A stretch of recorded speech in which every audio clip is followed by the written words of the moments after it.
Progress. Una vez más, darle la bienvenida a todos los colegas y participantes. Bienvenidos al webinar denominado Análisis de Arc Flash, Arco Eléctrico, aplicado con el software ETA. A continuación, vamos a presentar a nuestro ponente en esta ocasión, el ingeniero Yadir Medina, ingeniero electricista con especialidad en sistemas de potencia, con más de 10 años de experiencia en el desarrollo de proyectos de ingeniería para los sectores Power Energy, Oil Gas, minero e industrial, amplia experiencia consolidada en el sector eléctrico, en ejecución y análisis de estudios de sistema de potencia, sistema de generación, protecciones eléctricas, sistemas de puesta a tierra, protección contra rayos, equipamiento eléctrico, entre otros. Tiene amplio dominio en el software ETA, Power Factory Design, ATP Draw, SimGrid, IP2Win, Simaris, Curves, Design, entre muchos otros software del sector eléctrico. También, como es debido, antes de iniciar el presente webinar vamos a dar algunas indicaciones. El presente webinar tiene una connotación práctica, ¿no? Tiene una duración aproximada de 1 hora a 1 hora y con 30 minutos, pueden ser más, dependiendo de las consultas que hubiese. Respecto a las consultas, la pueden hacer saber a través del chat en cualquier momento de la clase, o también pueden activar el micro de forma momentánea.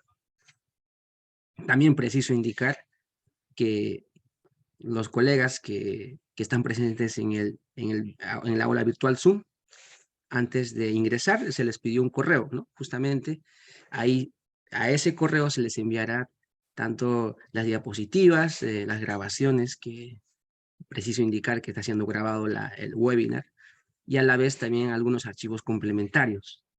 El objetivo del webinar principal justamente es que sea muy productivo para todos los colegas, que sea un conversatorio y así todos seamos beneficiados, ¿no? Más que todos los que queremos aprender respecto a este tema muy interesante que es el arco eléctrico.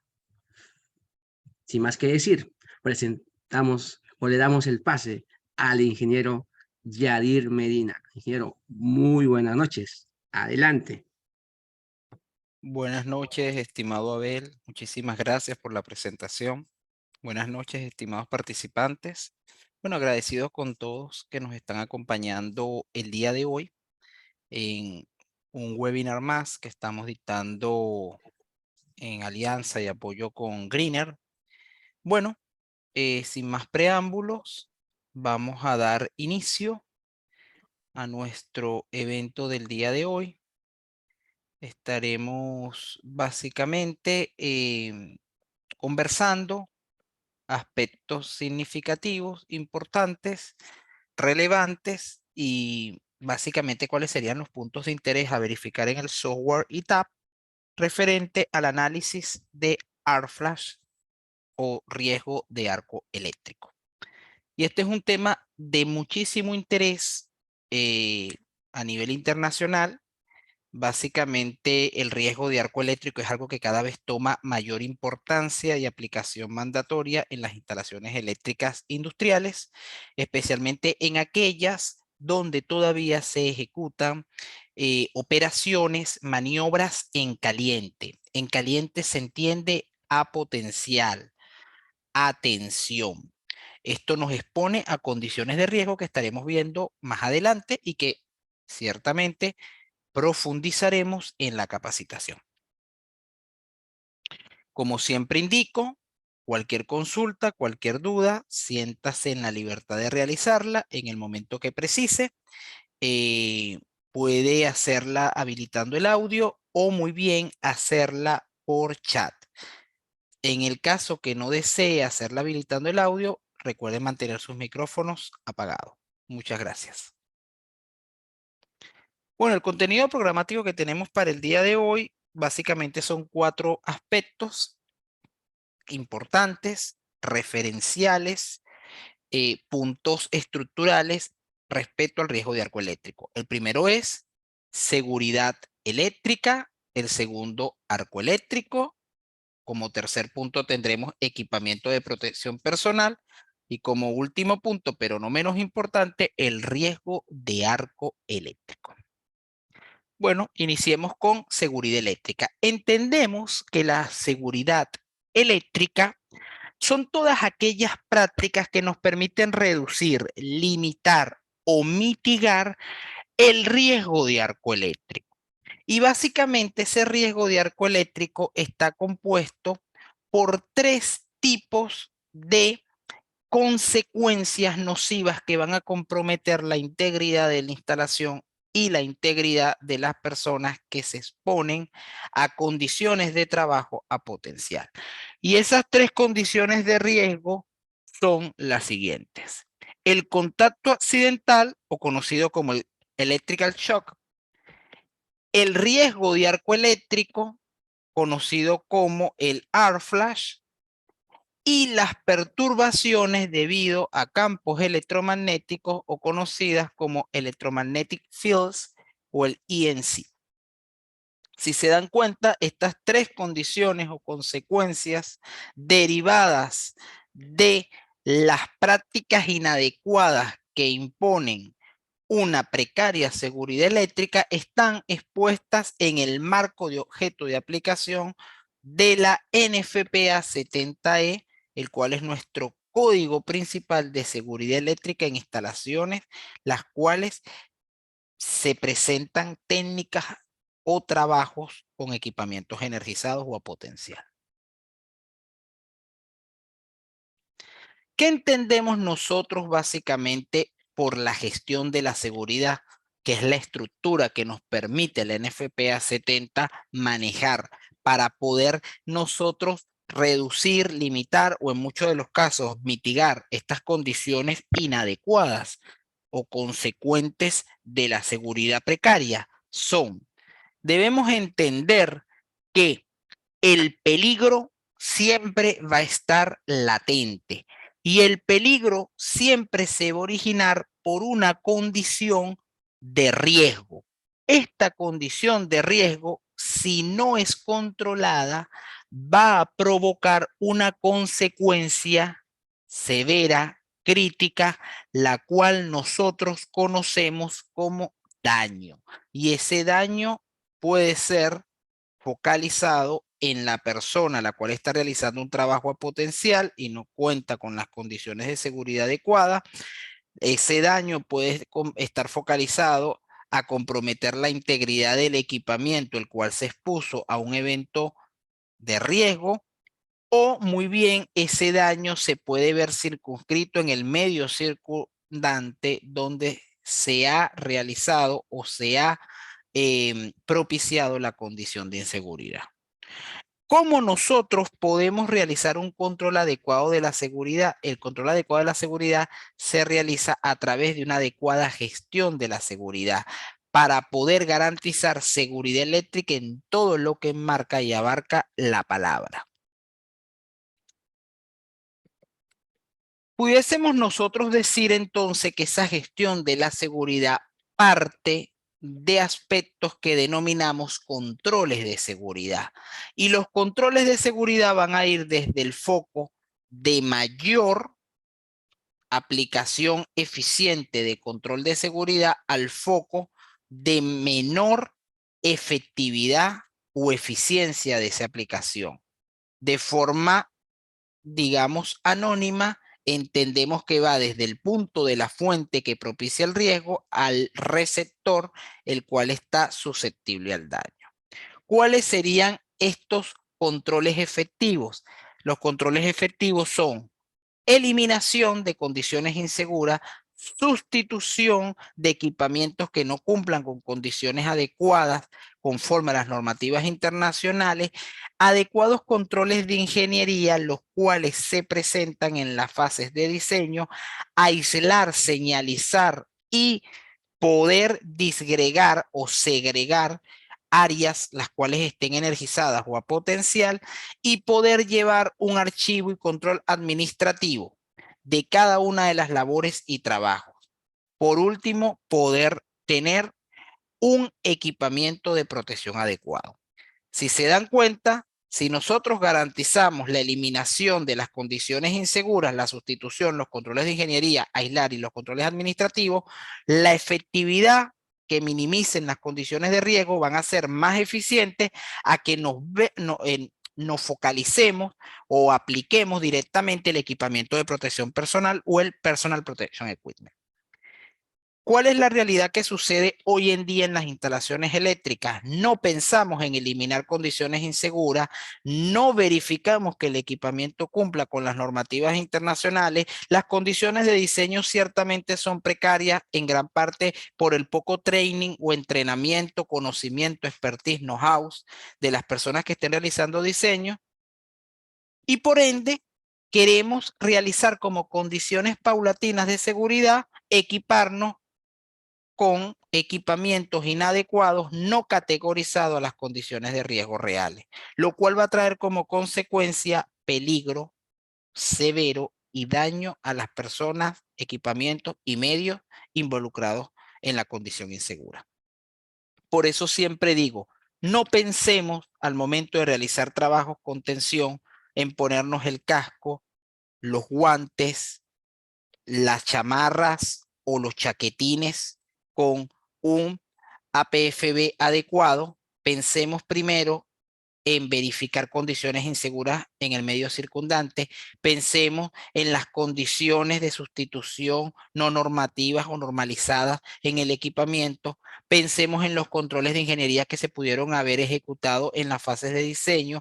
Aislemos, zonifiquemos y segreguemos la condición, atención, energización y realicemos controles administrativos y protocolicemos las labores o los trabajos a potencial y tensión.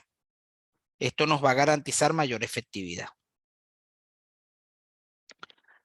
Si nosotros verificamos un poco las estadísticas y vemos las probabilidades de ocurrencia en los accidentes eléctricos a nivel internacional, nos vamos a dar cuenta que un 36% de estos son debidos al contacto accidental, al shock eléctrico.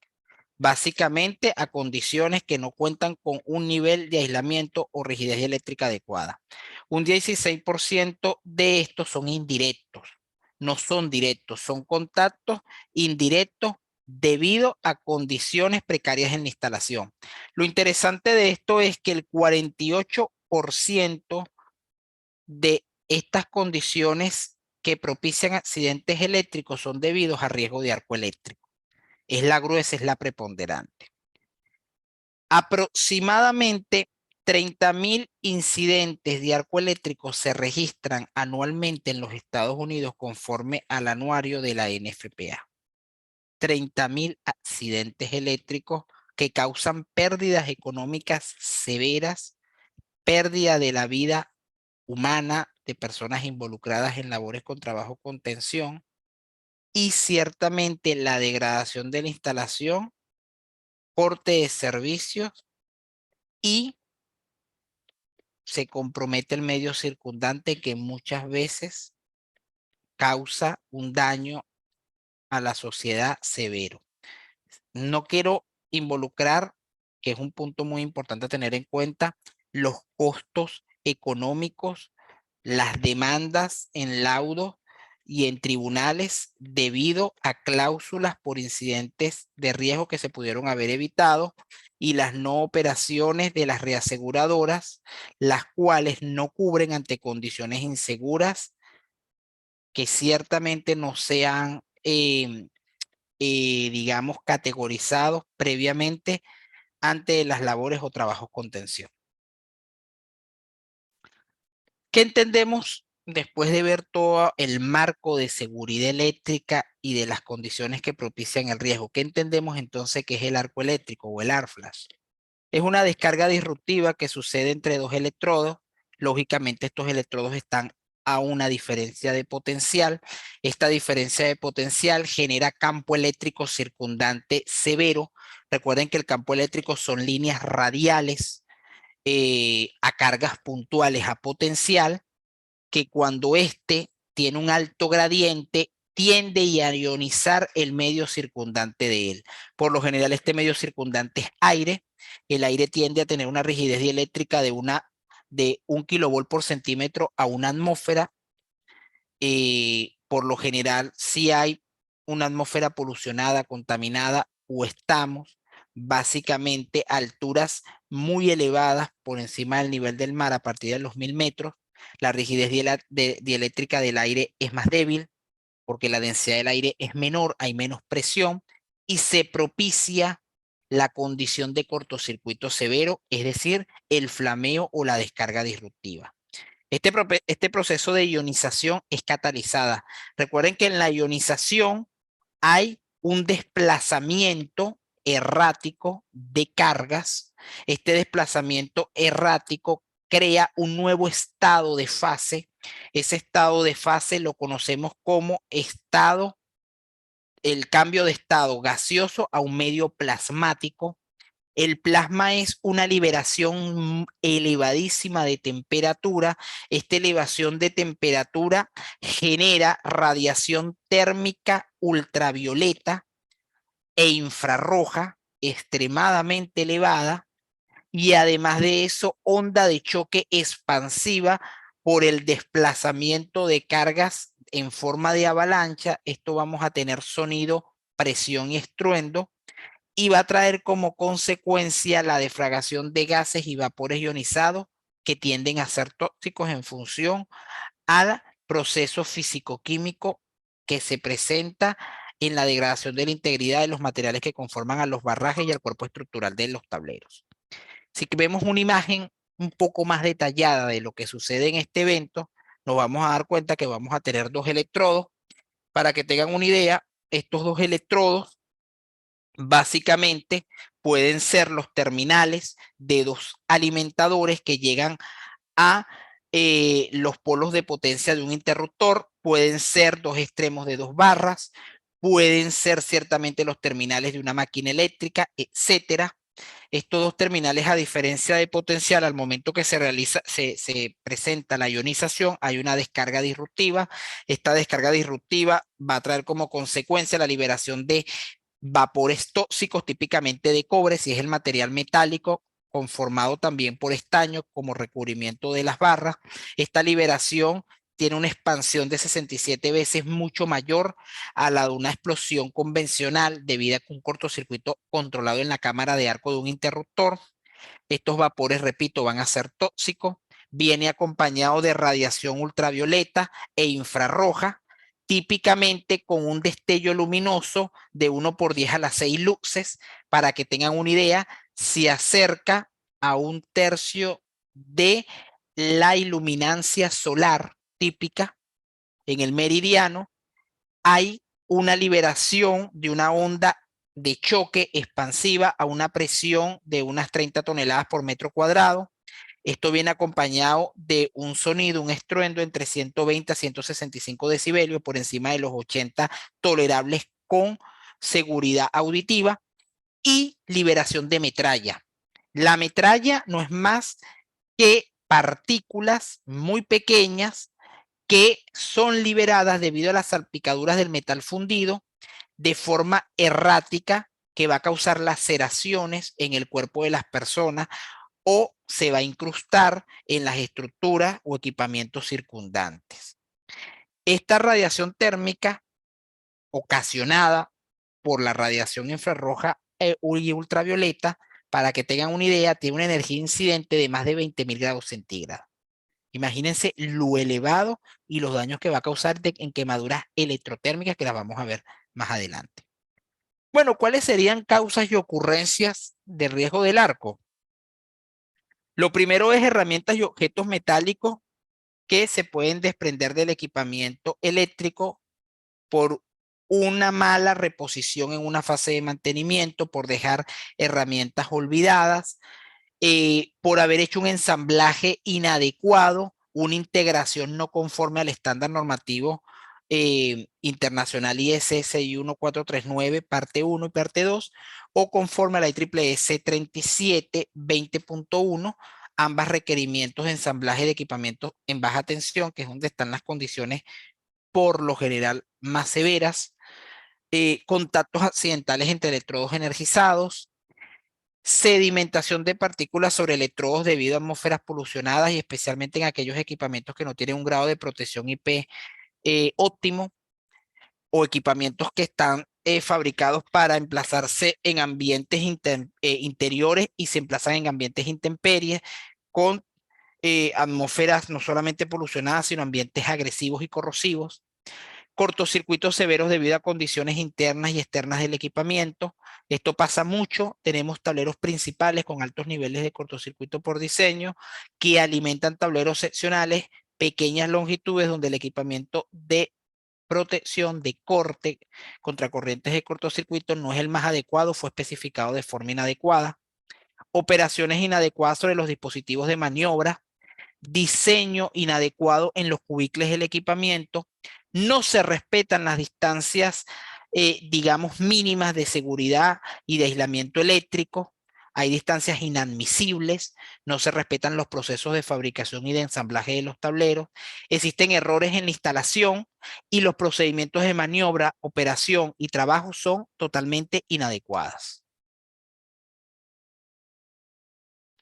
¿Cuál es el objetivo típicamente al momento de ejecutar un estudio de riesgo de arco eléctrico? El primer objetivo principal, macro, es poder limitar el riesgo de la pérdida de vida de personales que operen y trabajen en equipamientos a potencial. Eso es lo principal. Como segundo objetivo, vamos a tener directamente limitar el riesgo de daño y degradación del cuerpo estructural del equipamiento ante eventos de ARFLAS. Debe siempre cumplirse una igualdad fundamental, una condición sine qua non, que es que el rating del ARFLAS del equipamiento sea siempre superior a la condición de riesgo de la energía incidente preponderante. Si esto no es así, entonces se va a precisar con detalle y bajo condiciones de limitación de riesgo de arco eléctrico un estudio de riesgo de arco eléctrico, que hoy por hoy siempre se recomienda en todos aquellos equipamientos que se maniobren a potencial o que no tengan condiciones de maniobra a distancia. Hay otro concepto que ustedes lo habrán escuchado muchísimo, que es el de energía incidente. ¿Qué entendemos por ese concepto de energía incidente? Cuando hacemos los estudios de riesgo de arco eléctrico, nos dicen tantas calorías por centímetro cuadrado. ¿Son críticas? ¿No son críticas? ¿Son elevadas? ¿Qué se entiende por eso? Bueno, para nosotros, la energía incidente es la radiación térmica resultante de un evento de riesgo de arco eléctrico. El área de riesgo debida a la cantidad de energía que va a impactar sobre una superficie, y esto se plantea bajo un ensayo en el cual se coloca una superficie circundante a un tablero donde se hace de forma intencional una condición de riesgo de arco para ver cuánta energía incidente penetra e impacta sobre esta superficie de testeo o de testing. El nivel de energía incidente típicamente se categoriza para poder tener los niveles o las etapas de los Personal Protection Equipment, que son el equipamiento de protección personal. La tabla 130.5 de la NFPA 70E nos indica que hay dos grupos de equipamientos conforme a la clasificación del rate de energía incidente. El primer grupo, que tiene una categoría genérica, básica, mínima, es el tipo de ropa mínima necesaria que debe tener cualquier persona que trabaje a potencial con condiciones limitadas y de seguridad incrementada, es de 1.2 a 12 calorías por centímetro cuadrado. Todas aquellas personas que trabajen a potencial en condiciones de riesgo crítica severa y que no cuentan con seguridad incrementada, deben tener equipamientos de protección personal categorizados a más de 12 calorías por centímetro cuadrado. Aquí hay algo interesante, porque ¿qué se entiende que ese equipamiento de protección personal esté categorizado a un rate de energía incidente mayor o menor? Estamos hablando de la calidad de la confección de este equipamiento, que pueda, primero, garantizar una aislación térmica De forma perenne, no, por un tiempo determinado. Y ese tiempo del evento de riesgo de arco, para que tengan una idea, tiene una duración entre 5 a 50 milisegundos, es decir, 0,05 segundos. Es un tiempo muy pequeño. Es un tiempo donde una IED discrimina la condición de riesgo, pero no le da tiempo al interruptor para despejar el evento de riesgo, porque los interruptores están operando los más rápidos en 80 milisegundos. En promedio, 100, 120 milisegundos. Entonces requerimos una calidad de el equipamiento de protección adecuado que genere barrera de aislación térmica, que presente adecuada protección física contra laceraciones o contra la penetración de partículas que van a viajar con la onda expansiva. De igual forma, necesitamos que dicha ropa sea de un material que en caso de degradarse no sea absorbido de forma contraproducente por la piel de las personas expuestas, lo que tiende a pasar mucho con los polímeros, especialmente con el poliéster. Se derrite y ese plástico lo absorbe la piel, esa piel queda degradada y debe ser retirada, limpiada en un proceso que es extremadamente doloroso, donde se pierden muchísimas, digamos,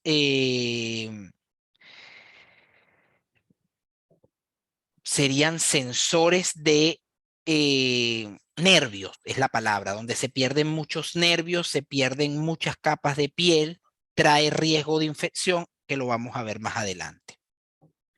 ¿Cuál es el límite básicamente de protección contra un arco eléctrico? El límite de protección contra el arco eléctrico va a depender de la distancia la cual se presente el evento de riesgo de arco y la distancia de trabajo que se haya utilizado en esta condición.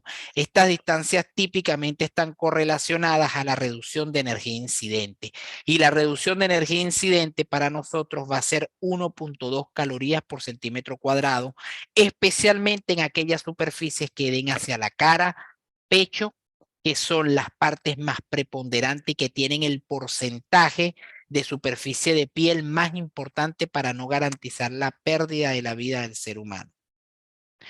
Si se compromete con quemaduras electrotérmicas, cara, pecho completamente de la persona, las probabilidades de que esa persona sobreviva son muy remotas. Estos límites de aproximación se estudian de la siguiente forma. Vemos una imagen que nos va a dar una visión básicamente de cómo es un cubicle. Tenemos una primera barrera, límite de protección contra riesgo de arco. Es la distancia que debemos garantizar si no estamos trabajando con tensión y estamos contiguos al equipamiento, que ciertamente está fallado en ese instante que sucede el evento de riesgo. Después tenemos un espacio limitado, es el límite de aproximación que nosotros lo vamos a violar si vamos a realizar trabajos con tensión. Por eso la tendencia a nivel internacional no es realizar trabajos con tensión. Posterior a esto tenemos un límite de aproximación restringido. Para que vean, el límite de aproximación limitado es cuando ya yo abro el equipamiento, el enclosure, y me introduzco en él. El restringido es cuando ya yo me expongo al cubicle interno donde voy a poder ver el arreglo de electrodos. Posterior a esto tenemos lo que es la configuración de electrodos que están expuestos. Ya eso está en un área que se denomina espacio prohibido. Hay una distancia mínima directamente, la cual debe respetarse para poder realizar el trabajo con tensión. Y esto nos lo especifica NFPA 70. Si nosotros vemos estos ejemplos de estos límites en un tablero, creo que alguien tiene el micrófono habilitado. Por favor, si lo puede apagar. Gracias. Si nosotros vemos un tablero, básicamente para ver esas distancias nos vamos a dar cuenta que tenemos el primer límite o barrera, el azul, es el límite contra riesgo de ARFLAS, a que existe un menor riesgo del evento, porque yo estoy a una distancia donde ya esa energía incidente se ha limitado igual o a menos de 1.2 calorías por centímetro cuadrado, que es básicamente el grado de protección genérico que tiene la ropa en general de algodón. Después hay una distancia límite verde, que es el límite de aproximación, y el equipamiento está abierto y yo me estoy introduciendo en él. Tenemos el amarillo, que es la distancia mínima horizontal de trabajo que yo debo respetar si voy a trabajar con tensión. Ya el naranja es una condición restringida, que yo puedo violar un poco esa distancia de trabajo, pero me debo robustecer con el equipamiento y va a haber un límite donde ya el equipamiento me va a limitar movimiento físico y puedo empezar a entorpecer mis labores de trabajo. Por eso debe garantizarse que con las herramientas de seguridad hay una distancia de trabajo horizontal. El rojo, que es introducirnos adentro del cubicle, eso es prohibido. El que lo haga es porque se quiere morir, porque básicamente ahí la condición de riesgo es extremadamente crítica. Y mucha gente no respeta y no entiende eso. Creemos que porque tengamos una careta o unos guantes que digan que están aislados a 3000 volts o 3 kilovolts, 1 kilovolt, etcétera, estamos seguros. Y no es así. Teniendo equipamiento de protección categorizado de forma adecuada, no exime al 100% que no estemos expuestos a un evento de riesgo de arco que comprometa nuestra vida y nuestra integridad. Esto limita, mas no mitiga. Para querer mitigar la condición de riesgo, debemos garantizar eliminación, sustitución y controles de ingeniería. Si yo quiero mitigar, ahora si lo que yo quiero es limitar, bueno, hablemos de aislar señales, controles administrativos y equipamiento de protección. Importante tener esto en cuenta. Porque creemos que estamos seguros porque nos colocamos la chaqueta. La realidad es que no. Y otra cosa, el equipamiento de protección se vence. No es que este equipamiento dura de forma eterna, se degrada. Hay unas condiciones para poder mantenerlo y debe ser de uso personal, lo cual no se respeta en muchas empresas.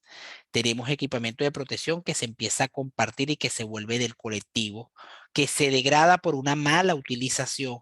Esto es muy importante reforzarlo y tenerlo también. Bueno, como tercer punto, hablemos de ese equipamiento. ¿Y qué entendemos por el equipamiento de protección personal? Los EPP en español o los Personal Protection Equipment en inglés. Bueno, son dispositivos de protección de barrera de uso individual. Es el último recurso que no mitiga, pero limita, no de forma eficiente al 100%. Y este ciertamente permite realizar trabajo con tensión, minimizando condiciones de riesgo. Hay un concepto que se utiliza en el equipamiento de protección personal, que es el Rating R Flash del EPP, denominado ATPV, R Thermal Protection Value. El ATPV básicamente es el indicador que nos permite a nosotros poder categorizar la resistencia de barrera de energía incidente prevista en un evento de riesgo de arco. Es decir, el grado de confección de los materiales con los cuales se realizó ese equipamiento de protección personal. Hay 4 categorías que denomina NFPA 70E. Si se dan cuenta, categoría 1, el ATPV es superior al genérico, que es de 1.2 calorías por centímetro cuadrado. Este ya está en 4, estaríamos hablando aproximadamente 16,75 joules por centímetro cuadrado. Vean que es una remera continua, tipo sudadera, se le dice en algunos países, protege extensión del pecho, cuello corto, corrido, extensión de protección de hombros y brazos, se usa pasamontaña, pantalón, nada de poliéster ni polimérico, algodón con confección doble y directamente careta con protección de mentón y cuello, lógicamente casco.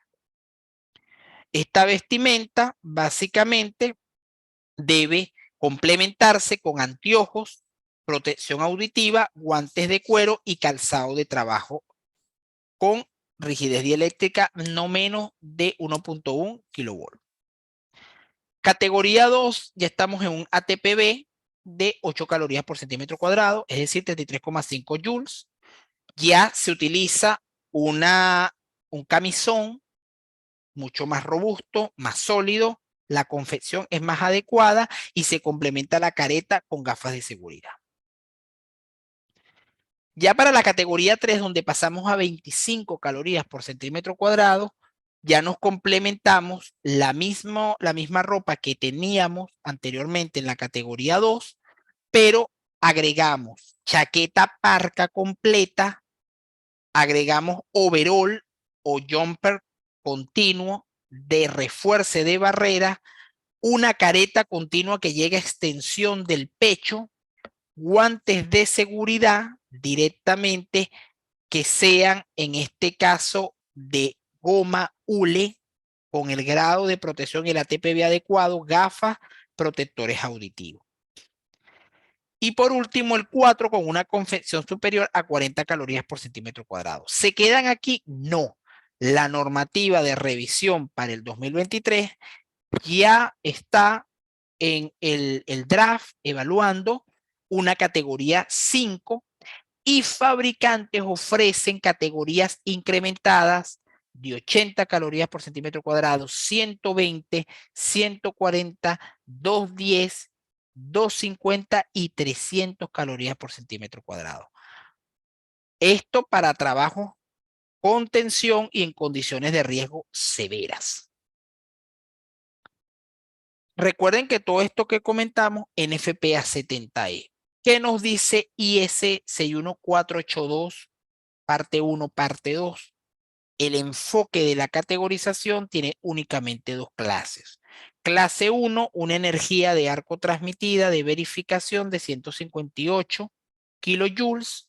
Básicamente, esto permite un tiempo de duración y de protección de 500 milisegundos, 0,5 segundos, con una corriente de prueba de 4 kiloamperes. Estos son ensayos de prueba que categorizan el equipamiento en tipo 1, tipo 2 o clase 1, clase 2. No tiene la categorización NFPA y se solicita que el refuerce del equipamiento sea de forma escalar a las condiciones que se hayan previsto como energía incidente más desfavorable que podamos tener. Por último, pero no menos importante, consecuencias sobre el personal que opere el equipamiento. Bueno, el siguiente. Quemaduras severas de segundo y de tercer grado debido a energía incidente, laceraciones por metralla, pérdida parcial total de la vista por el destello luminoso, pérdida parcial o total de la audición por el estruendo, colapso del sistema respiratorio debido a la inhalación de vapores tóxicos, múltiples contusiones en el sistema óseo muscular debido al impacto de choque contra cualquier otro cuerpo estructural contiguo, shock o colapso del sistema nervioso debido a la exposición del impacto del arco voltaico y típicamente proviene posterior coma inducido, muerte debido a la combinación severa de consecuencias indicadas previamente. Esto es lo que básicamente nos estamos exponiendo a trabajar a potencial y mucho más en condiciones de inseguridad eléctrica. Consecuencias sobre el equipamiento. Existen también.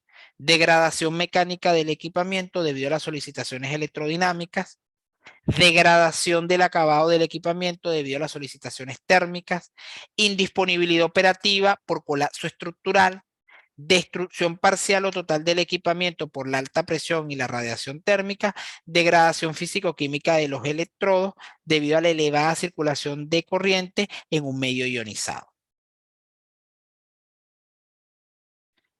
¿Cuál es una de las consecuencias de riesgo más severas? Las denominadas quemaduras electrotérmicas. Las quemaduras electrotérmicas, ¿qué son? ¿Qué entendemos por ellas?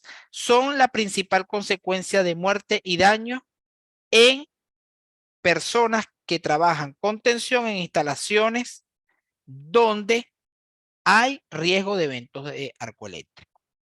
Básicamente, estas son provocadas por una radiación térmica. Esta radiación térmica típicamente va a propiciar el 80% de las muertes debido a eventos de riesgo de arco eléctrico. Y para que tengan una idea, un lapso de exposición de apenas 100 milisegundos, 0,10 segundos, 6 ciclos a 100 grados centígrados es suficiente para causar quemaduras de tercer grado sobre la superficie expuesta. Esto se los dejo como dato de color. A mí me gustaría un poquito que entendamos el grado de daño de la quemadura para que vean en un corte transversal de piel humana. Tenemos en la parte superficial epidermis, es una capa que nos garantiza barrera de protección contra el medio circundante. Tenemos poros, vellos.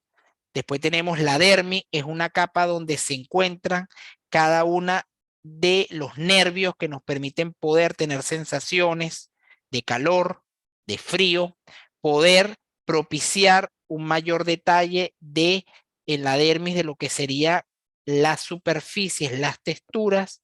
Y por último tenemos la hipodermis, que es la más débil, la hipodermis donde ya tenemos básicamente la concentración de nutrientes, de linfa y plasma, básicamente de todo nuestro órgano de mayor longitud, que es básicamente la piel.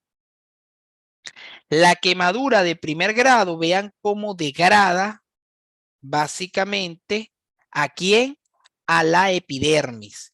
La quemadura de segundo grado degrada sustancialmente a la dermis y esa degradación en la dermis causa daño de los nervios. Perdemos sensibilidad, perdemos toda parte de protección contra el medio exterior.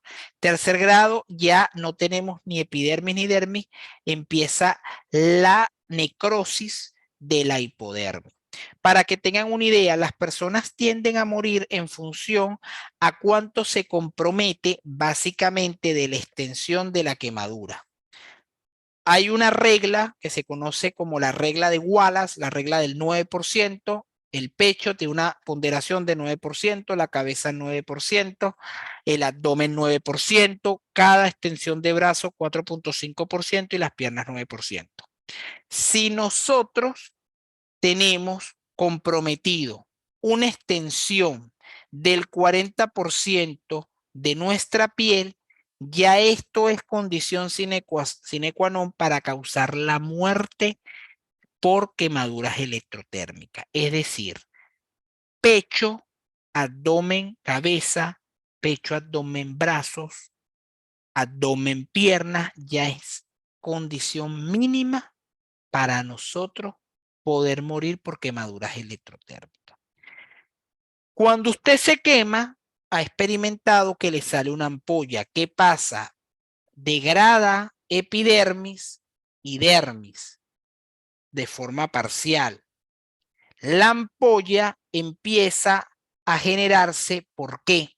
Porque como ya la piel no puede respirar de forma continua y refrigerar el área quemada, porque los poros se han tapado, porque se ha degradado la piel, la hipodermis empieza a generar suero debido al proceso de transferencia plasmática.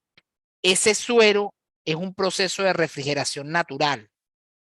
Ese suero va a querer recuperar dermis y epidermis y se genera la ampolla líquida, la ampolla con ese líquido en el interior, que es de refrigeración. Ahí hay un proceso donde empieza a ver ciertamente lo que se denomina internamente el colapso del sistema nervioso y la deshidratación de la persona porque se está generando muchos sueros y la superficie quemada es amplia.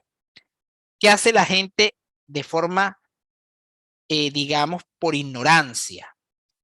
Revientan la ampolla. Cuando usted revienta la ampolla, sale el suero, expone al medio exterior la dermis degradada, porque ya no hay epidermis, y parte de la hipodermis. Vienen bacterias se genera infección más suero, pero no logra superar el daño que tiene que refrigerar más la infección y empieza un proceso en cadena denominado necrosis. Entonces, la persona colapsa y muere. Bueno, esto ha sido un primer bloque para entender un poco de forma resumida y detallada qué sucede con la condición de la seguridad eléctrica y del riesgo de arco eléctrico. Ahora, me gustaría que entendiéramos un poco con el software ITAP, básicamente, antes de cerrar nuestro webinar, cuáles son los aspectos más importantes al momento de realizar un estudio de riesgo de arco. Lo primero es que nosotros debemos realizar un sistema de gestión de la seguridad, identificar condiciones de riesgo. Para esto tenemos que categorizar el equipamiento. Y en la categorización del equipamiento hay una opción en el software que se llama el Enclosure Editor. El Enclosure Editor es básicamente una opción que tiene esta herramienta de análisis de sistemas de potencia, que es poder clasificar estructuralmente cómo está nuestro equipamiento eléctrico. Si se dan cuenta acá, nosotros tenemos distintos equipamientos. Tenemos un primer equipamiento, un switchgear denominado main bus, que tiene una llegada y dos salidas. Tenemos después una subestación que también está compuesta por lo que llamamos un switchyard, que es una distribución de barras tendidas. Tenemos tableros, etcétera. Cuando nosotros nos vamos al Enclosure Editor, se van a dar cuenta que todos los tableros que usted tiene categorizados, el type que le indique, los que sean switchgear, switchboard, son equipamientos interiores, open air, que son barras tendidas o switchyard, NCC, que son MCCs, los Motor Control Center, los centros de control de motores, etcétera. Cada uno de ellos va a tener una clasificación y distribución del enclosure. Si se dan cuenta en este switchgears, yo tengo básicamente 3 cubículos que tienen una configuración. Uno me indica bus 1 y el otro me indica CB22 y CB23. Bus 1 es una llegada, CB22 y CB23 son salidas. Si nosotros acá ampliamos esta pestaña para que ustedes se den cuenta, es interesante ver que estos cubículos van a tener un tipo de función. El cubicle 1 me dice que es el cubicle de barra, el cubicle 2 y el cubicle 3 me indican que son cubículos de salidas dedicadas a dispositivos de protección o los protective devices. Yo puedo indicarle que esto sea una barra, esto sea un protective devices, un low site, o sea, un lado de carga conectada, un low terminal o un instrumentation, un dispositivo, un cubicle de medición. Puedo tener un cubicle de medición, puedo tener un cubicle para una salida dedicada, puedo tener un cubicle para una sección de remonte de barra, puedo tener un cubicle de llegada de terminales o de cables, etcétera. Son muchas las funciones que puedo tener. Dependiendo del tipo de enclosure, que esto es una clasificación o identificación cualitativa, vamos a tener lo que es electrode configuration, que es básicamente la configuración de electrodos, que puede ser BCCB. Hay varios tipos de configuraciones, dependiendo si el cubicle es de aplicación interior o exterior. Los que vemos a continuación son de clasificación interior. En la capacitación vamos a entender un poco qué significan esas siglas para que tengan una idea. Un BCB significa una distribución de electrodos vertical. Esa distribución de electrodos vertical es simple. Tenemos un BCBB, es una distribución de electrodos vertical con seccionamiento a través de un dispositivo de maniobra o de corte, y tenemos el HCB, que es una distribución de electrodos horizontal. Lo horizontal, siempre pongo el ejemplo, los bushings de un transformador que estén en disposición transversal a la cuba. La vertical es lo típico que tenemos en la instalación de un interruptor, un contactor, etcétera. Es interesante y es importante tener el tipo de distribución de electrodos, y sí, porque la distribución de electrodos, la geometría, interviene en gran medida en el evento de riesgo y en la condición del arco o la descarga disruptiva que se puede presentar. Posterior a esto, nosotros debemos categorizar las dimensiones, el height, width y el depth de lo que sería el alto, el ancho y la profundidad que vamos a tener en este cubicle, y posterior a esto debemos indicar si el cubicle es aislado, es un enclosure insulation o no. Estas son condiciones que se van parametrizando en una secuencia de análisis que posterior nos van a poder permitir demostrar probabilísticamente la ocurrencia del evento de riesgo de arco y la condición más desfavorable de la energía incidente. Posterior a esto, después tenemos parámetros como son el WD. El WD es básicamente el área óptima que tenemos para el impacto restringido de la energía incidente. Después tenemos el gap, que es la separación entre electrodos para poder medir cuánto será la condición de esa descarga disruptiva. Indicamos la corriente de cortocircuito máxima desfavorable.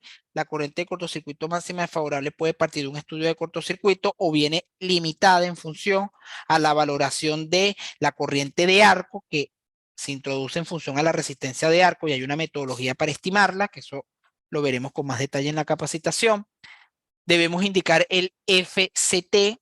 El FCT es lo que se denomina como el Fault Clear Time, es el tiempo de despeje de la falla o de actuación del dispositivo. Ese tiempo puede depender en función a la característica, en este caso, eh, tiempo corriente. Nosotros le decimos típicamente TCC, el Time Current Curve de los dispositivos de protección, o puede ser un phase FCT, un tiempo fijo que usted ya le define. Entonces, cada una de estas condiciones deben definirse en el equipamiento para poder nosotros especificar la condición de evento de riesgo de arco. Fíjense que cuando nosotros, después que especificamos cada una de las fases del equipamiento, debemos realizar un estudio de riesgo de arco y debemos ponderar cuánto es esa corriente de arco crítica que nos va a propiciar la energía incidente. Esa corriente de arco va a depender en función al nivel de tensión donde se esté realizando el estudio.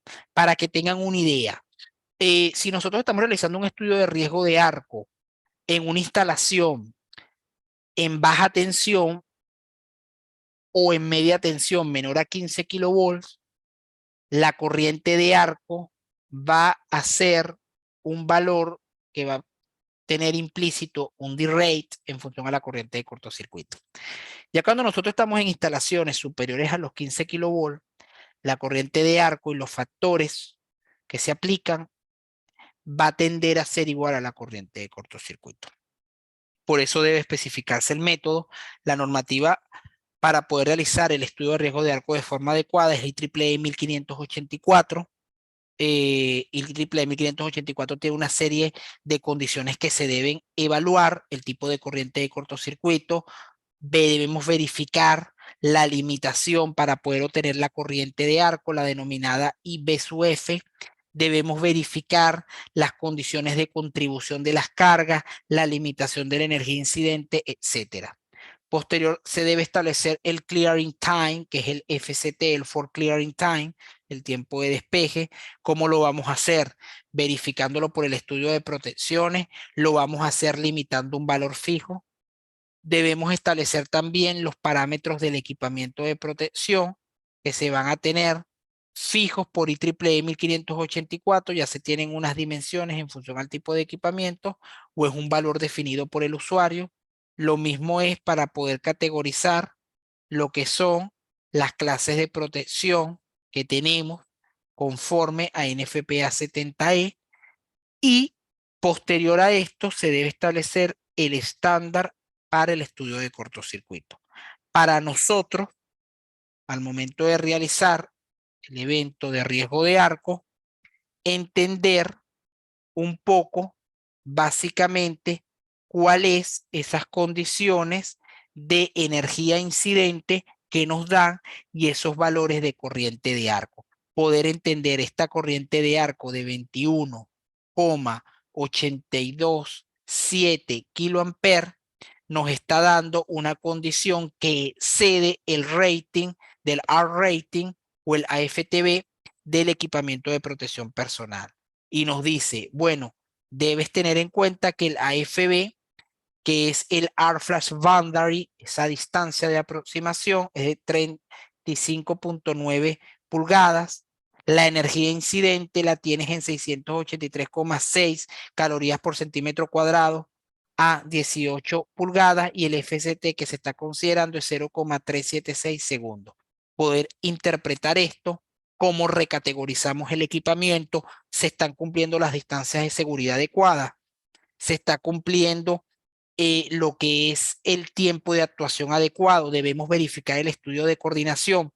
Siempre recomiendo que un estudio de riesgo de arco se ejecute posterior a un estudio de cortocircuito y sea el que valide un estudio de protección.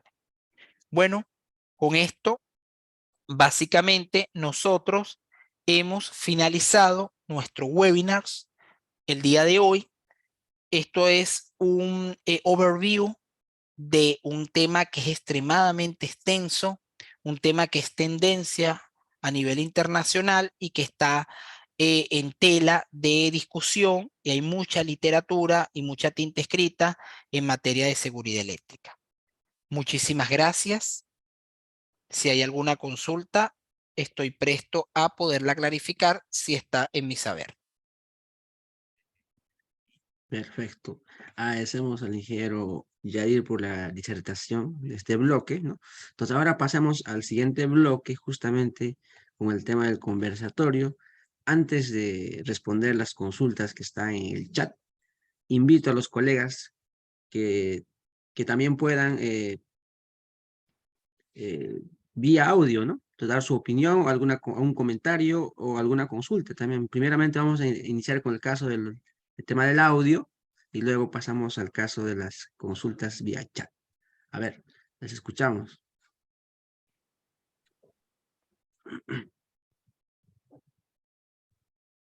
¿Algún colega por chat, perdón, por audio, momentáneamente puede activar y puede preguntarnos o alguna opinión, alguna experiencia?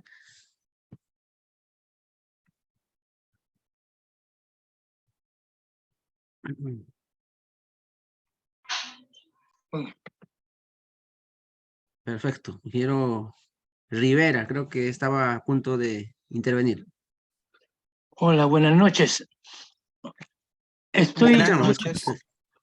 Trabajo habitualmente en baja tensión y algunas marcas están a los interruptores abiertos en aire colocando un sensor de luz para arco eléctrico. Referente a eso, ¿se ve alguna normativa cercana que obliga a ponerlo o solamente un valor agregado de la marca por el momento? Porque desde mi punto de vista es un elemento que aumenta mucho la seguridad en los tableros abiertos que no son compartimentados. Excelente, gracias por tu consulta, estimado. No hay una normativa que obligue de forma taxativa que los interruptores de potencia en baja tensión abiertos o en aire, los ACB, los Air Circuit Breaker, tengan que tener un detector fotoeléctrico. No existe. Igual es un plus. Igual te comento, aunque el interruptor tenga el sensor y pueda operar en un tiempo poco menor a 80 milisegundos, si el tablero no cuenta con una protección de riesgo de arco, se va a desarmar y va a comprometer de igual la integridad de las personas que estén contiguas a este.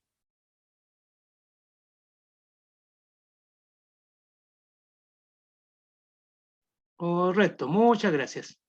A vos, gracias. Perfecto. ¿Listo? ¿Algún comentario más vía audio? Tal vez algún colega que quiera comentarnos o consultarnos también.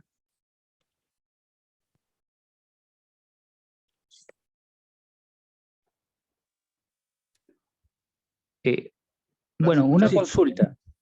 Escuchamos. Sí, adelante. En el caso cuando uno hace el análisis de arco eléctrico, la norma te dice que debe ser con el tablero abierto o cerrado. Cuando te refieres al análisis, ¿te refieres al estudio o te refieres al ensayo prueba? No, al estudio, el propio estudio. Sí, básicamente el estudio, digamos, no discrimina si el tablero está cerrado o está abierto. Se sobreentiende que el evento de riesgo de arco lo que verifica es cómo es la configuración del tablero, las características de cada uno de los cubículos y cómo es la degradación la degradación de la corriente de cortocircuito, estimando la resistencia de arco para poder tener la corriente de corto con la cual se estime finalmente energía incidente en función al tiempo de actuación de las protecciones, el tiempo más tardío. Ahora, si es una prueba de fábrica, prueba tipo, es prueba destructiva, este ensayo se hace con el tablero abierto, simulando una maniobra de trabajo con tensión a distancia de seguridad. ¿Se entiende?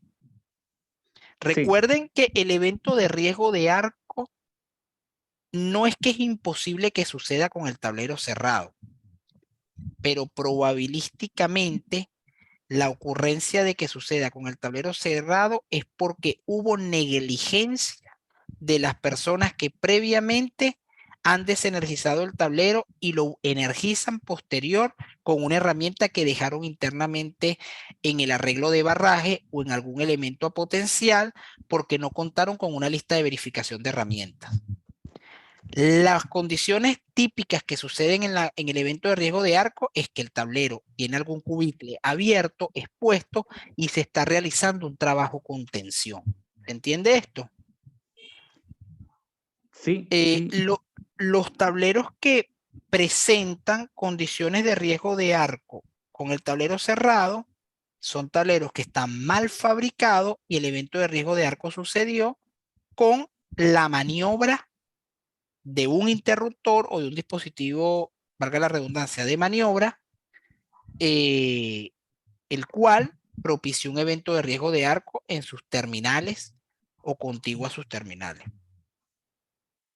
Pero es decir, cuando el tablero está cerrado, aún yo puedo sobrepasar el límite de arco, porque como el tablero está cerrado, en teoría ese límite de arco es cuando hago el cálculo con el tablero abierto, o no lo puedo sobrepasar.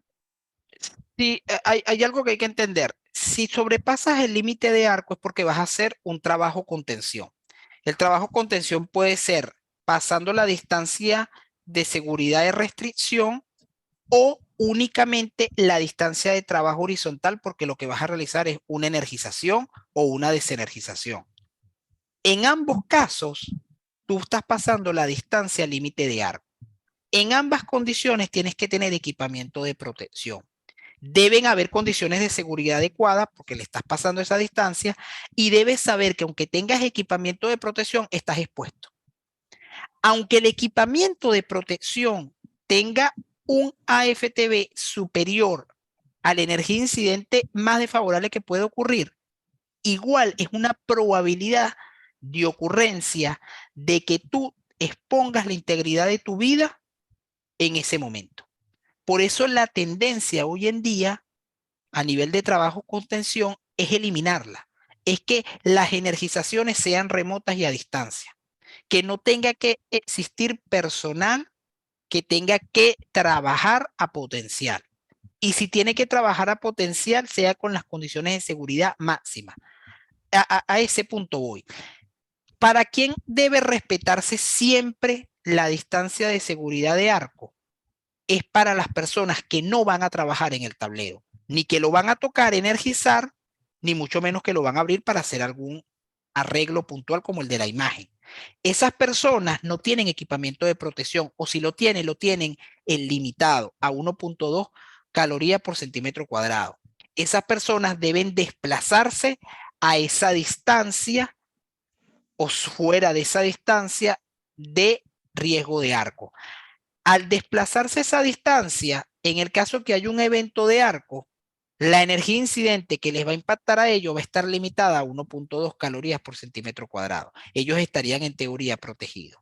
Por eso es que cuando se hacen visitas técnicas, instalaciones energizadas, en plantas de proceso, subestaciones, salas eléctricas, etcétera, ¿qué se le dice a las personas? Bueno, tiene que llevar un equipamiento de protección mínimo de 1.2 calorías por centímetro cuadrado, debe respetar las franjas, por eso al equipamiento se le deben colocar etiquetados y barreras en el piso que indiquen a esta distancia máxima usted puede transitar y no esté tocando cosas.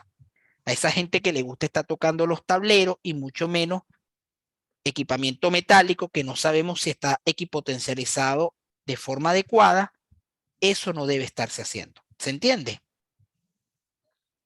Sí. Consulta Sí. referente a la misma consulta del colega.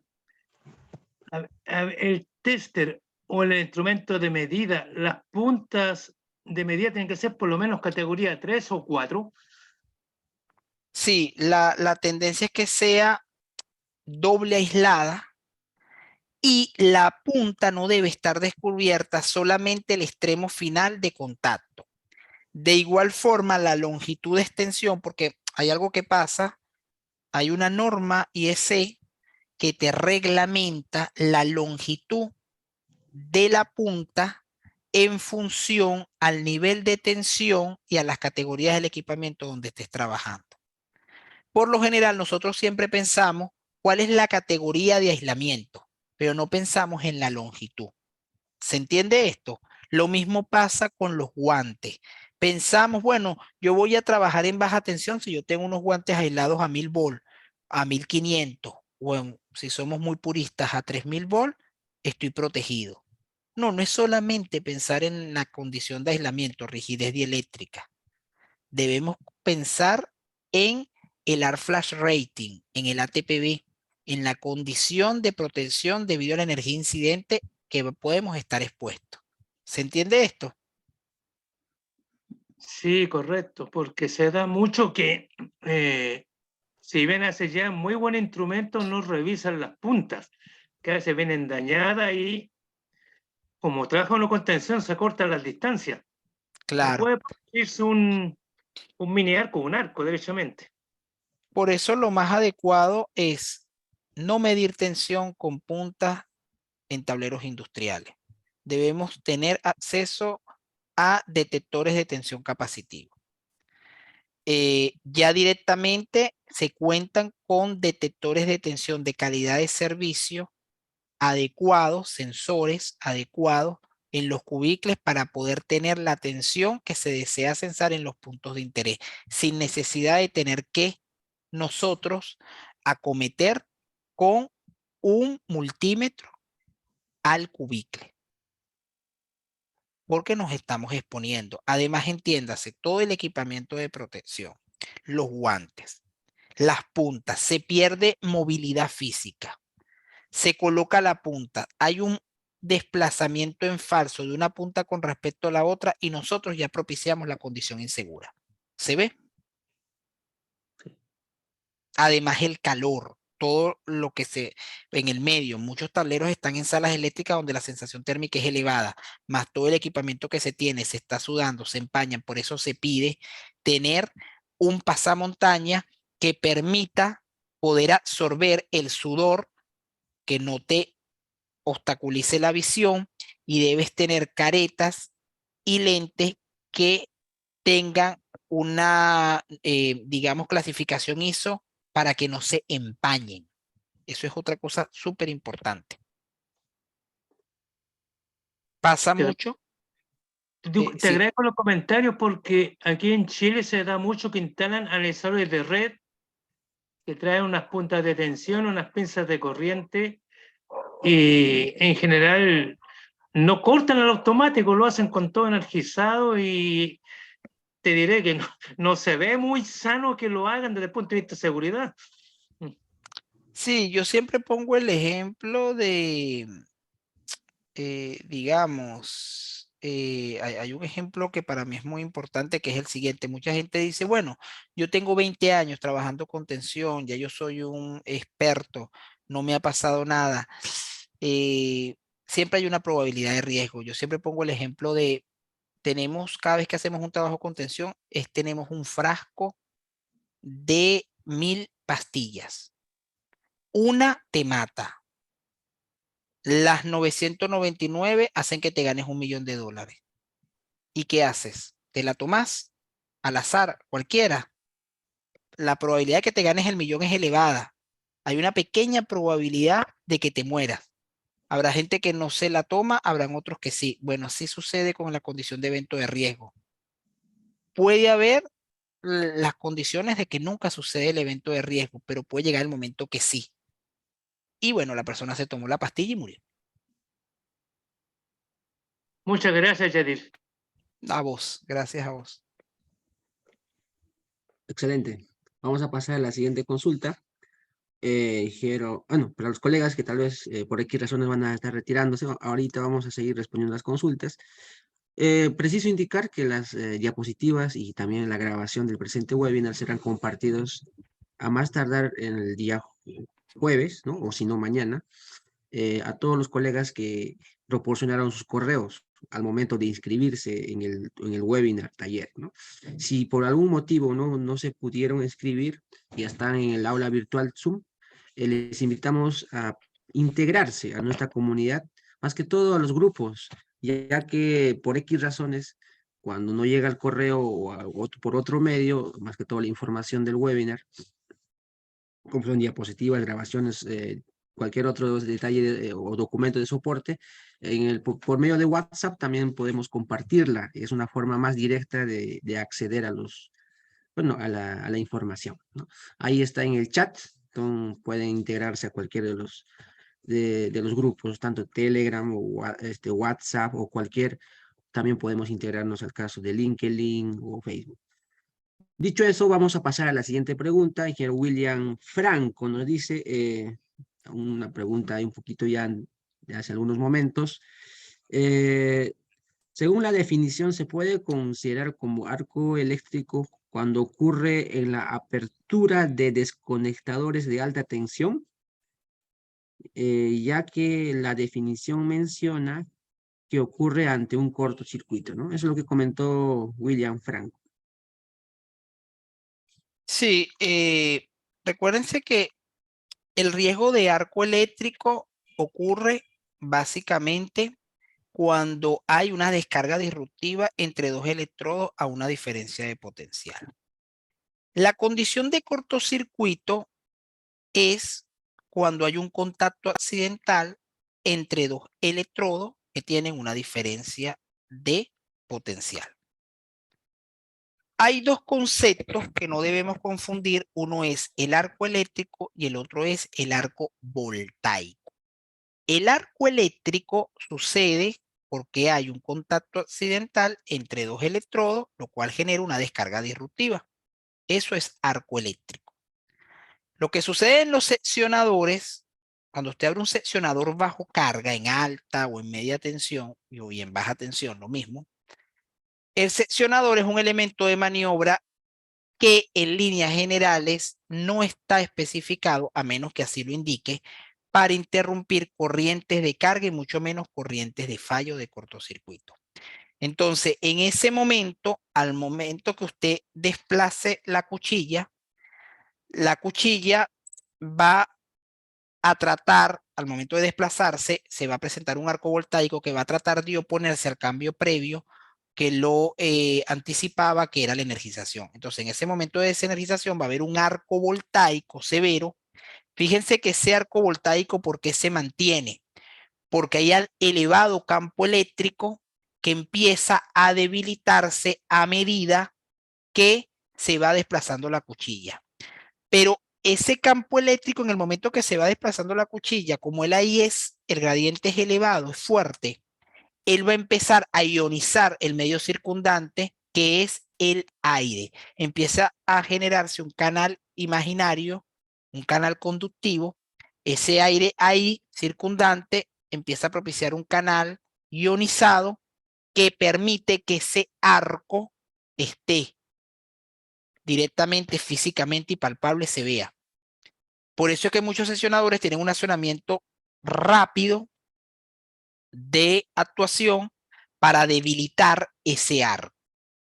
O se utilizan algunos medios como es, digamos, una cámara en vacío, donde propicie la extinción más rápido, el soplado magnético, entre otros. Pero son dos cosas totalmente diferentes. El arco voltaico a el arco eléctrico. ¿Se entiende? Perfecto. Sí. A ver, vamos a la siguiente consulta.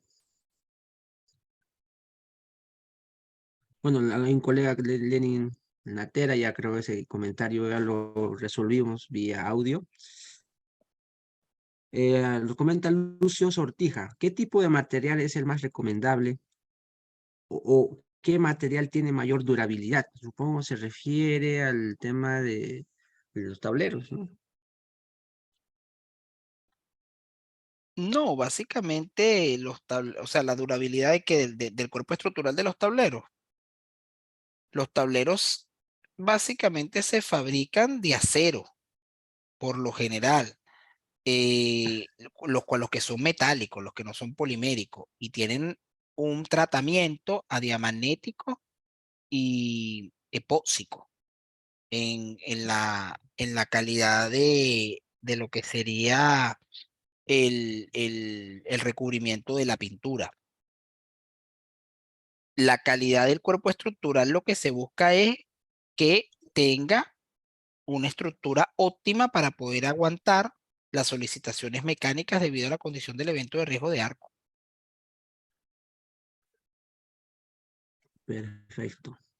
Listo, acá Lenin nos comenta, la NFPA 2021 tiene dos grupos de energía, ¿no? De 1.2 a 12 calorías por centímetro cuadrado y mayor a 12 calorías por centímetro cuadrado.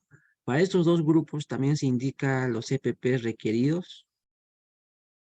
Los dos grupos, Ujú. sí, Sí, sí. Sí, coméntanos, ingeniero. Escuchamos. sí.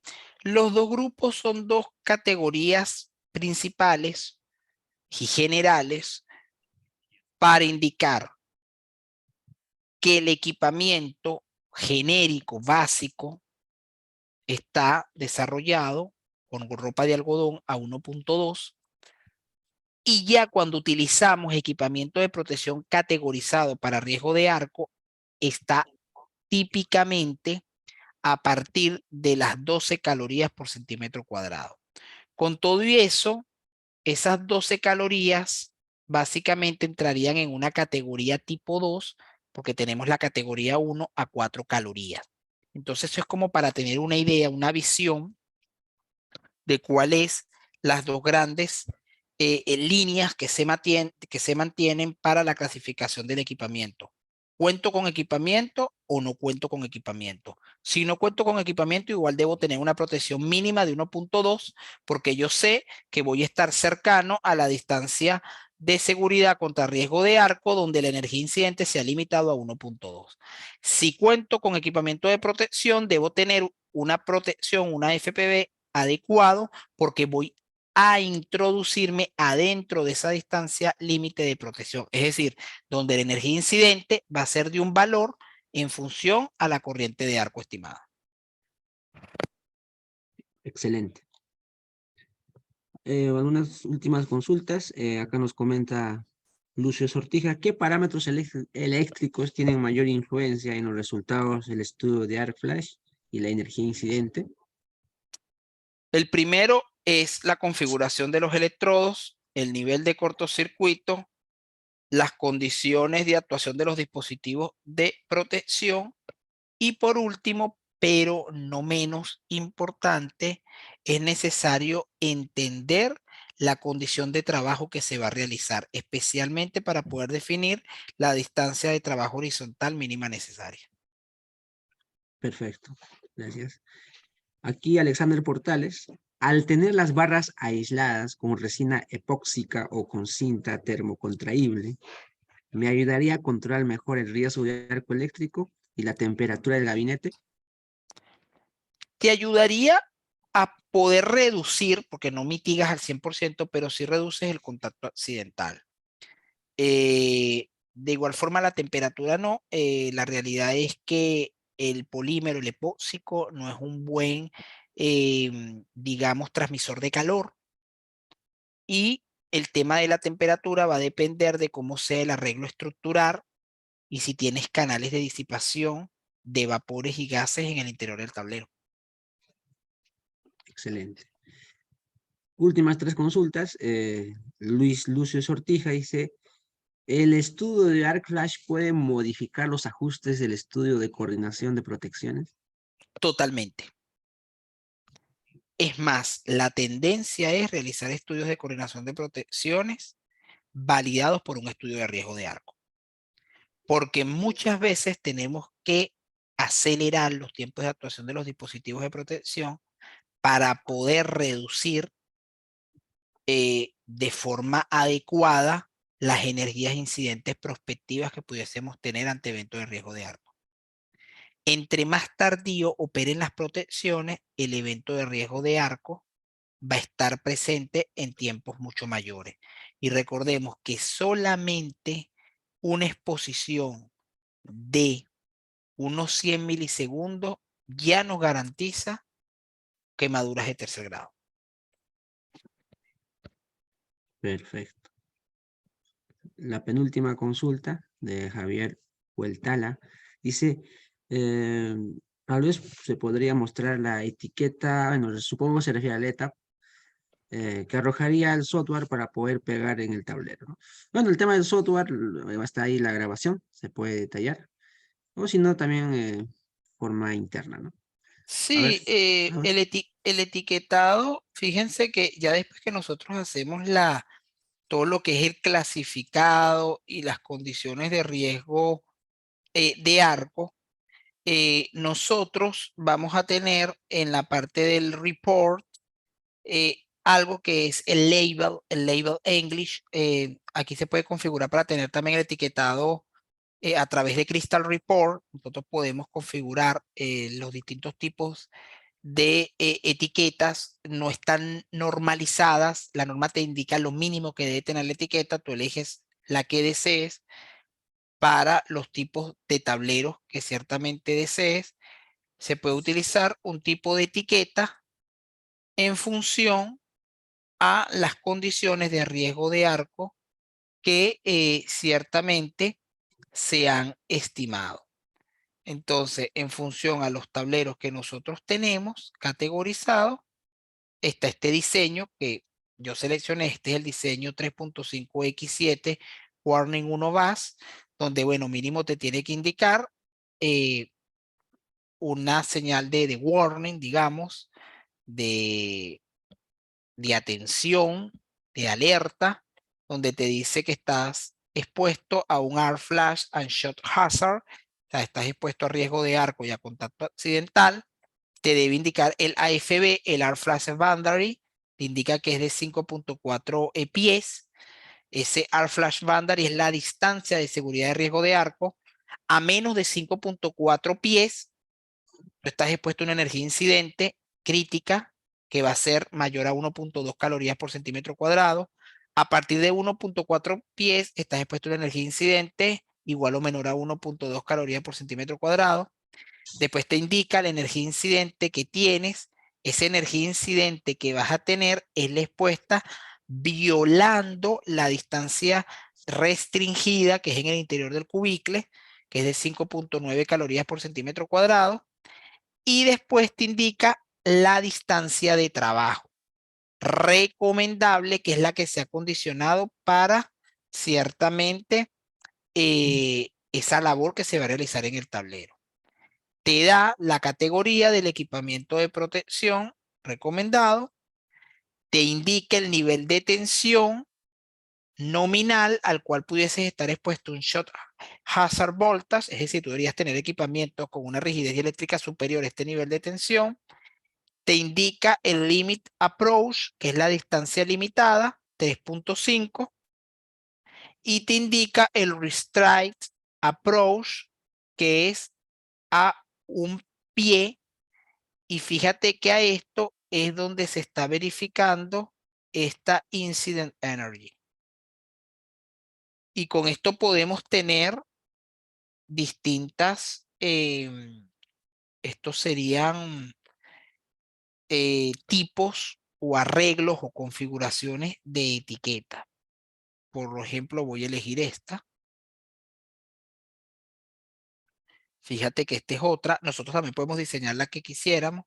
Te tiene que dar esta distancia. Hay unas que te indican otras condiciones. Fíjate que en este caso, este nos dice la categoría de la clase de aislamiento de los guantes, el insulating glove, un class 00. Te indica directamente el shock hazard. Básicamente cuando remueves el covers o remueves lo que serían la barrera principal del bastidor, y te da como resultado también mayores condiciones con respecto a la seguridad de el tipo de equipamiento de protección que tengas. Entonces, esto está bueno, te dice, mira, si vas a utilizar un camisón, debe tener un rating mínimo de 8 calorías por centímetro cuadrado. Si vas a tener lo que sería una camisa exterior continua, tipo sudadera, es de 4, se te recomienda como mínimo 4. Entonces, ya te da esas condiciones. Y te dice el nivel de tensión de aislamiento mínimo de los guantes para un nivel de tensión de servicio de 480 voltios. ¿Se entiende? ¿Se aclara esto? Perfecto. Sí. Tenemos una consulta que siempre ha estado viendo últimamente en las redes, ¿no? Sería bueno Sí. aclararla, ¿no? Dice, la IEEE 1584-2018 está limitada hasta 15 kV. En este caso, para tensiones más altas, ¿qué norma aplicaría, no? Sí, a mí no me gustaría decir la palabra limitada. La norma tiene un alcance, un scope, y en ese alcance ella focaliza el tipo de instalación y los niveles de tensión. Y ella es muy taxativa en eso, básicamente. ¿Qué pasa si yo tengo que verificar la condición de riesgo de arco? Hay métodos, digamos, determinísticos. El método de Raff-Leaf, que es uno de las primeras desarrollos bibliográficos en esta materia. Están los métodos de Praga-Kundr, están eh, Chokida, etcétera. Hay varios que te van a permitir poder determinarlo.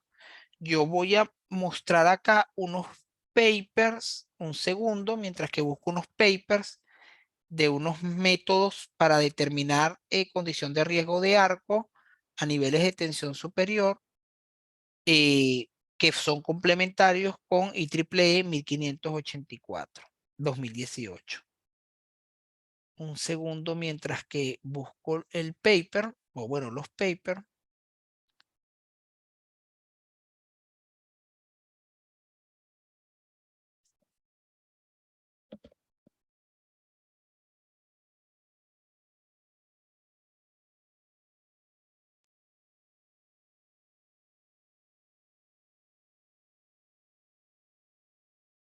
Mientras el ingeniero nos va buscando el tema, preciso indicar que los colegas que por el momento acaban de incorporarse, ya estamos casi ya finalizando el taller. Si por X razones no se pudo estar presente desde los primeros minutos del presente taller, preciso indicar que en los próximos días, a más tardar el jueves, será compartido las grabaciones y las diapositivas y algún archivo complementario también de soporte, ¿no? El objetivo más que todos los webinars es de intercambiar ideas, información y a la vez que sea productivo para todos. Justamente para los colegas que también por X razones no han podido ingresar sus correos, también en el chat hay un enlace para ingresar a los grupos de Telegram, de WhatsApp o otras redes sociales para que puedan también acceder a la información. Porque siempre sucede en el tema del correo que llega a correos no deseados, correos spam, y eso un poco no ayuda a acercarnos a la información. Adelante, ingeniero Yadir. Sí, bueno, fíjense que por lo menos si nosotros quisiéramos estimar la condición de riesgo de arco en sistemas de corriente directa, en los sistemas DC, en bancos de batería, cargadores rectificadores, etcétera, hay un desarrollo muy bueno que hizo Daniel Doant, que a través de un paper que el título R-Flash Calculation for Exposure to DC System, que está muy bueno, establece una metodología apoyada en los primeros inicios de lo que hizo Ralph Lee. Este es una metodología determinística utilizada. También está el desarrollo clásico inicial que hizo Ralph Lee, que él es un Life Fellow de la IEEE, titulado The Other Electrical Hazard Electrical Arc Blast Burns, y él, bueno, establece todo el desarrollo inicial, que es el método que utiliza clásicamente en FPA 70E. Este señor hizo este desarrollo de forma adecuada y que todavía sigue siendo mandatorio. Y hay otro paper que está muy interesante, que es una revisión bibliográfica muy buena y un aporte que da, en este caso, Wilkins, Allison y Lang. Básicamente ellos dan un nuevo método para poder analizar las condiciones de riesgo de arco a distintos niveles de tensión. Revisan el método de Ralph-Lee, revisan la condición determinística de IEEE 1584, hacen unos análisis también a través de ensayos, porque recuerden que todo esto es empírico, y bueno, llegan a unas conclusiones bien interesantes. Entonces, como digo, hay bastante tinta escrita en el tema, y bastantes condiciones, metodologías para aplicar en distintas aplicaciones. Perfecto. Vamos a la última pregunta. Con esto estaríamos cerrando el webinar, ¿no? Igual si hubiese alguna otra consulta, también no duden en escribirnos por interno. Haremos con gusto la respuesta. Dice un colega una pregunta muy interesante, ¿no?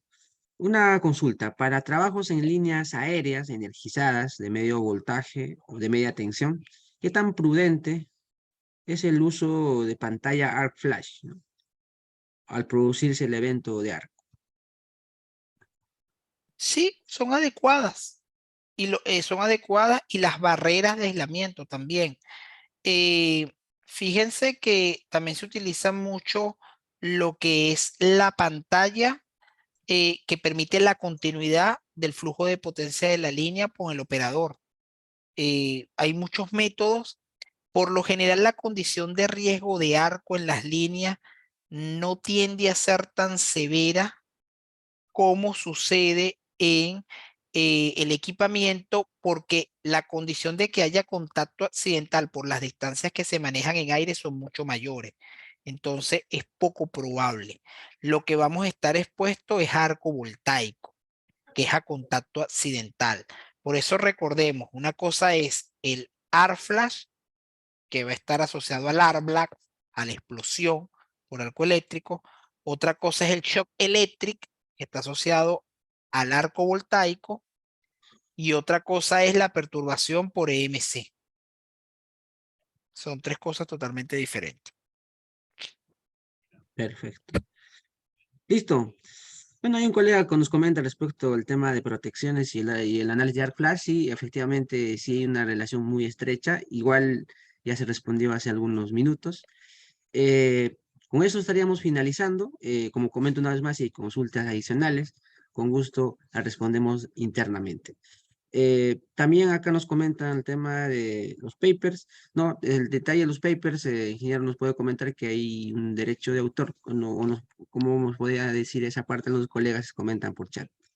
Sí, sí, eso mismo. Hay un derecho de autor. Igual pueden citarlos si cuenta con alguna membresía IEEE. Muchos de los papers son de la PES, de la Power Energy Society. Y si tienen membresía, pueden tener acceso tanto a descarga como a la revisión bibliográfica de estos mismos. Perfecto. Si Listo. no, también hay muchos que también pueden tener acceso en el ResearchGate, o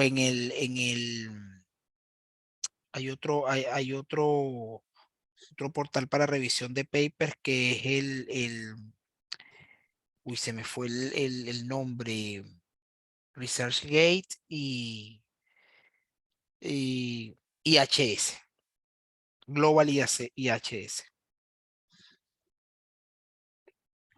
Perfecto. Listo, con esto estaríamos, con estas últimas respuestas del parte del cual el ingeniero Yair Medina, estaríamos finalizando el presente webinar. Ha sido muy productivo, ha sido muy interesante. Espero que haya sido también de su agrado a todos los colegas. Agradecemos al ingeniero Yair por sus brillantes respuestas y a la vez también a los colegas por sus preguntas y también a todos los colegas por su asistencia. Preciso indicar que tal como se indicó o mencionó de forma introductoria al inicio del webinar, el tema de arco eléctrico es amplio, ¿no? Hemos estado casi 2 horas, ¿no?, en el webinar. Hemos descubierto que falta detallar muchos temas específicos del tema de arc flash o arco eléctrico. Entonces, como sabrán, este tema es parte del programa de alta especialización que va a iniciar en pocos días. Específicamente, faltan solo 3 días de inicio.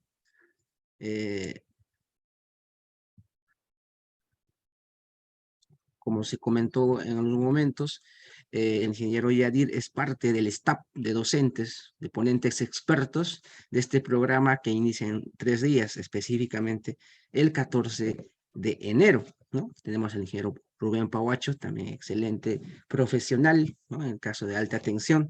Tenemos al ingeniero Henry Castañeda, en sistemas industriales, tiene más de 20 años de experiencia. Ingeniero Andrés Alvarado, experto en las simulaciones de Python con ETAP, ¿no?, entre otras aplicaciones avanzadas. Tenemos el curso 1, preciso indicar que este programa de alta especialización se va a ver desde lo más básico hasta lo más avanzado en la aplicación de ETAP, ¿no? Curso 2, flujo de potencia, con ETAP. Curso 3, análisis de fallas o cortocircuito. Curso 4, coordinación de protecciones. Ahí están todos los detalles o temas que se van a ver, todo aplicado, todo práctico con el software ETAP. Curso 5, armónicos, que es parte fundamental hoy por el tema incremental, ¿no?, de cargas no lineales. Curso 6, tema de diseño de sistemas puestas a tierra, ¿no?, que en todos los aspectos es importante considerar el tema de puestas a tierra, ¿no? Ahí están todos los temas que se va a ver y justamente también arranque y protección de motores, que también va a estar a cargo del ingeniero Yadir. Y también tenemos el curso 8, el tema de hoy, el tema de análisis de arc flash y arco eléctrico. Ahí están todos los detalles. Obviamente va a ser muchas más horas, mucho más tiempo para analizar detalle a detalle todo lo concerniente, ¿no?, el tema de arco eléctrico, ¿no? Obviamente bajo normativas internacionales y a la vez también nacionales. Tenemos el caso de estabilidad o curso 9, estabilidad del sistema eléctrico de potencia con ETAP, el tema de ya un poco más avanzado, modelado dinámico, el UDM, y finalmente finalizamos con broche de oro el programa de alta especialización con automatización con Python. Como comenté una vez más, faltan pocos días, como digo, 3 días nada más para iniciar este programa, que es parte, como comento una vez más, el tema de arco eléctrico. Con ello estaríamos cerrando este presente webinar. Una vez más, preciso indicar que la siguiente o el presente webinar ha sido grabado, entonces la grabación va a ser compartida, eso sí, de forma gratuita a todos los colegas presentes o a todos los colegas interesados que han dejado sus correos o se han inscrito adecuadamente o se han integrado a los grupos de WhatsApp que ahí están en los comentarios, o Telegram también, o también tal vez algún colega quiere inscribirlo de forma interna, también lo puede hacer a la página o a los correos correspondientes. Dicho ello, agradecidos a todos por sus preguntas una vez más. Esperamos encontrarnos en próximos eventos gratuitos como estos, en próximos conversatorios que es muy productivo. Todos aprendemos. Y muy buenas noches con todos. Quiero Yair, tal vez tiene algunas palabras. Muchas gracias, Abel, y a Greener una vez más por la oportunidad. Gracias a cada uno de los participantes por acompañarnos. Y bueno, seguimos en contacto en estos eventos que nos nutren a todos. Buenas noches, gracias. Buenas noches, Buenas gracias. noches.